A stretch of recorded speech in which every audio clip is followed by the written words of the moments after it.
nan aad u mahadsantahay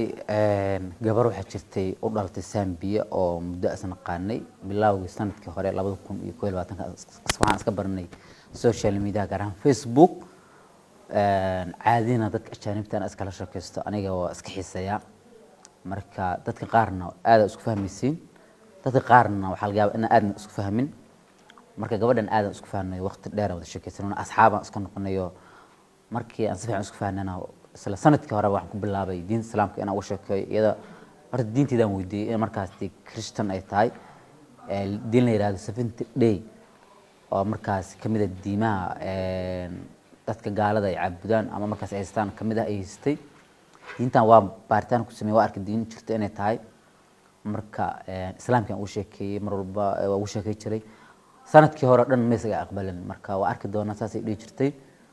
maadaama dadka gabadha aad iskugu dheeraanay oo xitaa lambar aan kala qornay WhatsApp-kii aan ka wada xiriirno dad caadi si maalinla isku wareystaa aan noqonay asxaab si fiican isku barataa aan noqonay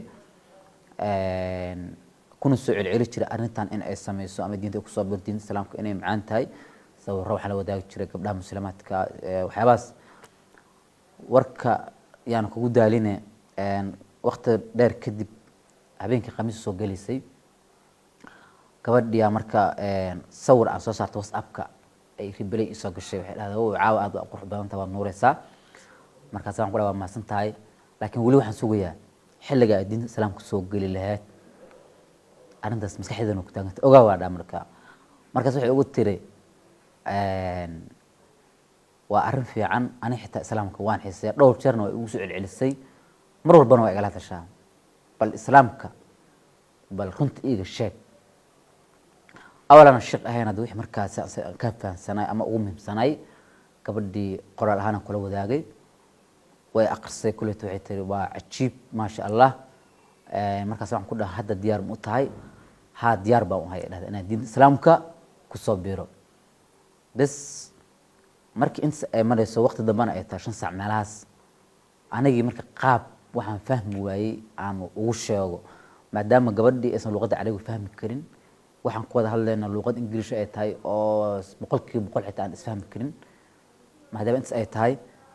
marka waxaan damcanta cod u duuba ma dhahda iga soo dabadhe inaas arrintaas suurtagal ahayn ayaan dareemay balse markii dambe waxaa ilaahay maskaxda ku soo riday inaan inta waco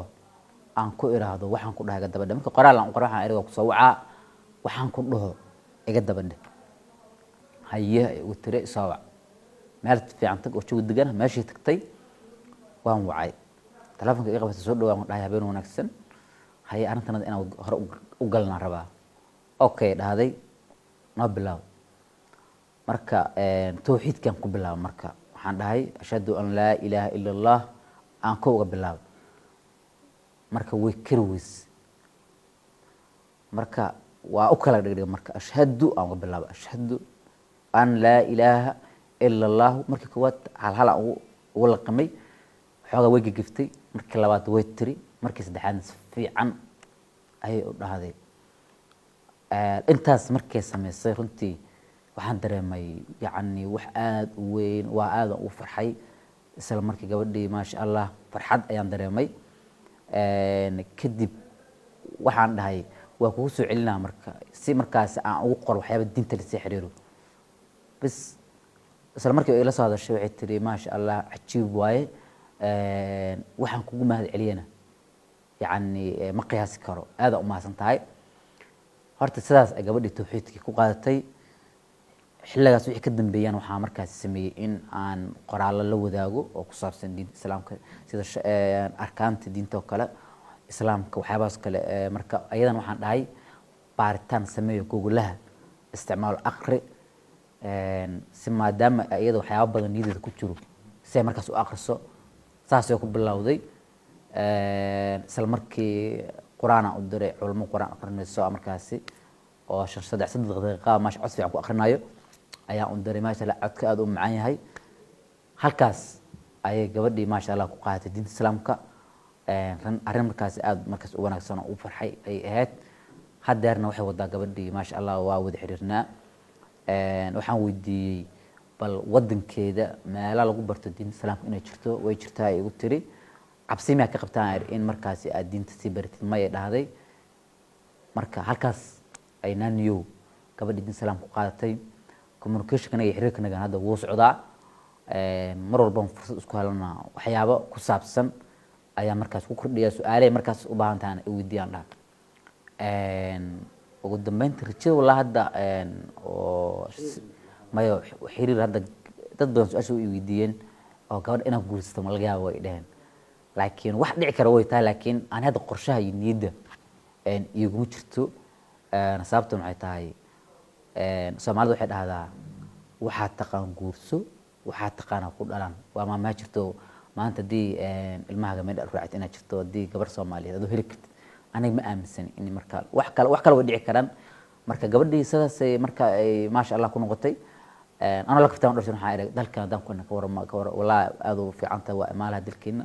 Soomaaliya waxay tahay waa aqaana dal Afrika ku yaalo waay maadaama gabadh Afrikaan tahay dadkan social media aad u isticmaalada marka horena u sheegayo inaan Soomaali ahay magaalada Muqdisho joogo koodnadii hore isbarashadnadii horena waa saas marka inta badan waxyaabaha fahmi weyso way Google galaysaa hadda cilmi Google iska la marka rajada waxaan qabaa gabadhaas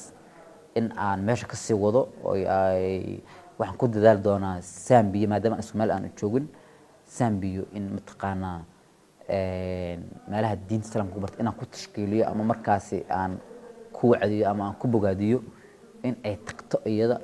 ay markaas dad culimo la kulanto saas markaas dad qorsheeyo yahay xiriirkanaga in wada sii socdo awal mas'uuliyad hadda weyn isar awalka hore uu iska gaabnaa hadda laakiin ina habeenkii isla hadalno galabka la duurka mar walba inaan la hadlo wax geemaanta xmarisa walaashay muslimada duur wanaagsan habeen wanaagsan waxaan aad ugu faraxsanahay dad walaala inaan nahay ma sha Allah markaan waxaan dabacsanaan intii hore kaga duwan marka ayaa jirto sidoo kale hadda waxay bilowday in xijaabato sawirro ila soo wadaagtay iyadoo markaa iska arago xijaaban markii hore isoo diray sawirro aan asurnayn hada laakiin sawir xijaaban waxaas ma sha Allah ay bilowday